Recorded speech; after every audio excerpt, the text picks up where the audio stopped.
Hello everyone, this is doctor Om Prakash Yadav. आज हम आपको बताएंगे कि लिवर की जो टर्मिनोलॉजी है जो डॉक्टर यूज करते हैं उनके बारे में एक्सप्लेन करेंगे।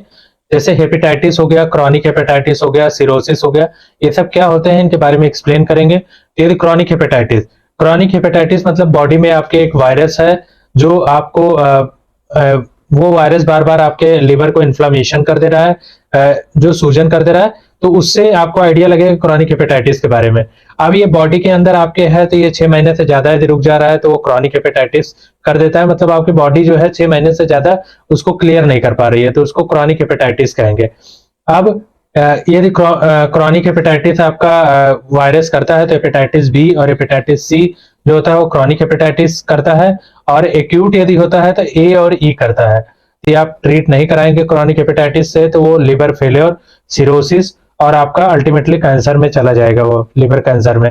तो इन सब चीजों से आपको सावधान रहना पड़ेगा क्रॉनिक हेपेटाइटिस में। दूसरा चीज है सिरोसिस। सिरोसिस का मतलब होता है कि यदि आप लिवर के ऊपर बहुत तेजी से स्कारिंग या फाइब्रोसिस या लिवर आपका टाइट हो जा रहा है तो उसकी वजह से लिवर है वो परमानेंट डैमेज हो जाएगा, जिसकी वजह से वो सिरोसिस कॉज होता है। तो इस तरह सिरोसिस होता है आपका। अब सिरोसिस के जो मेनली जो उसका रीजन क्या क्या हो सकता है। सबसे पहला मेजर रीजन जो होता है अल्कोहल, दूसरा है ओबेसिटी, तीसरा है टाइप 2 डायबिटीज मेलाइटस, चौथा है आपका डाइट। यदि आप सैचुरेटेड फैट कोई ले रहा है या कोई ऐसी चीजें जो लिवर को नुकसान पहुंचा रही हैं तो उस केस में क्या होगा, हेपेटिक स्टेटोसिस हो जाएगा। फैट जो है डिपॉजिट हो जाएगा लिवर के ऊपर, तो उस कंडीशन को हेपेटिक स्टेटोसिस कहते हैं।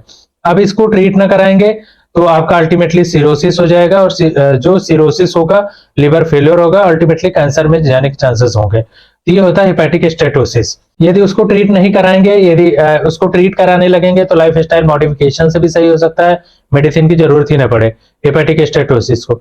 बात करते हैं वायरल इन्फेक्शन। वायरल इन्फेक्शन जो होता है वो बॉडी के अंदर ही होता है। जैसे हेपेटाइटिस बी, हेपेटाइटिस सी जो होता है वो ब्लड के थ्रू फैलता है, और हेपेटाइटिस ए और ई जो होता है वो फीकल ओरल रूट के थ्रू फैलता है। कुछ वायरस जो होते हैं वो रिस्पिरेटरी ड्रॉपलेट से, मतलब सर्दी खांसी जुकाम हुई इनके थ्रू फैल जाते हैं, जैसे आपका कोविड जो फैला हुआ था। आपका क्या होगा, फीको ओरल रूट के थ्रू जाता है, वो गट में जाता है तो आपका लिवर को डैमेज करने लगता है। तो ये होता है हेपेटाइटिस ए और ई वायरस के बारे में।